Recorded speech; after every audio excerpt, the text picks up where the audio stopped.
Welcome to Pathways of Hope. I am Lorna Campos. Our gospel today is taken from Matthew 7, verses 1 to 5.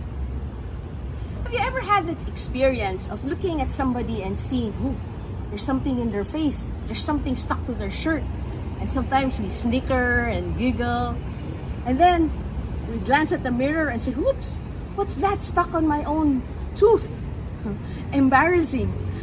We look at others, we see the speck on them, and we fail to see the log on our own eyes.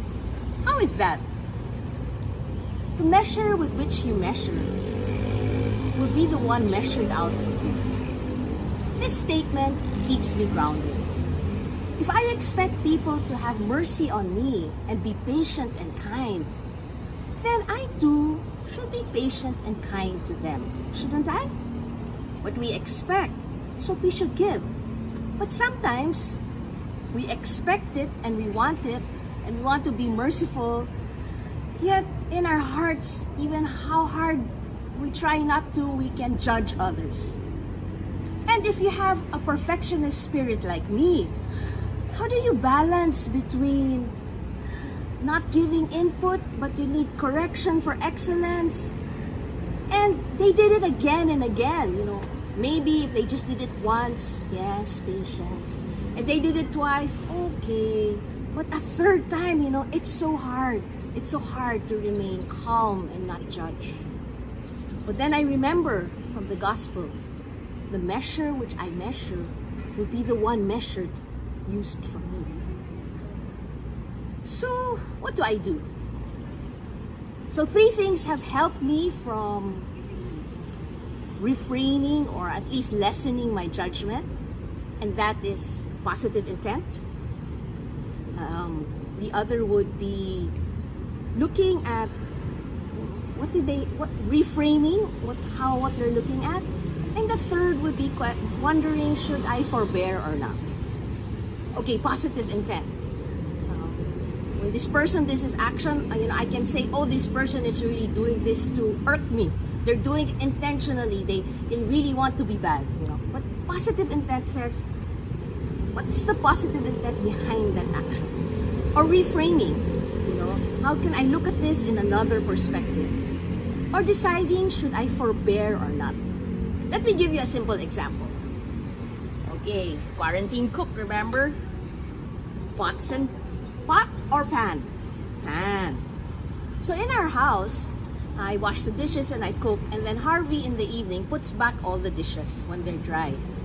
And so I ask him, put the pots with the pots and the pans with the pans, right? So the next day when I'm gonna cook again and I look at the pan, I said, there's another pan, just put it on top of that pan. It's not there, it's somewhere else. And so I say, I've already asked him this 3 times, I've already showed him where to put it. What should I do? Positive intent. He's trying to help me. Positive intent. He's trying to help me breathe.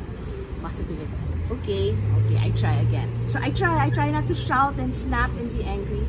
But then the next day,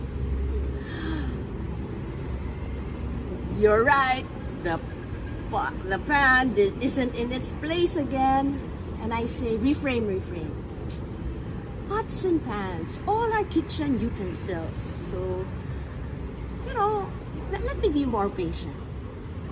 And then I ask myself, is this something I should forbear and just every day fix it myself? Or is it something that makes a difference for me? It makes a difference for me. And so, I'm torn. There are days I fail. And there are days I breathe in and I breathe out. And I say the measure which I used to measure will be measured to me. So I want him to be patient when I make mistakes and when I forget. So I too should be patient. So as you listen to me today, maybe there's somebody out there, or maybe you're in a situation that you need to breathe in, breathe out. Consider positive intent, consider how to reframe, and ask for the grace to forbear. This isn't easy, so we call on the Holy Spirit to give us the grace to be merciful, to be patient, and to be kind. Have a blessed week.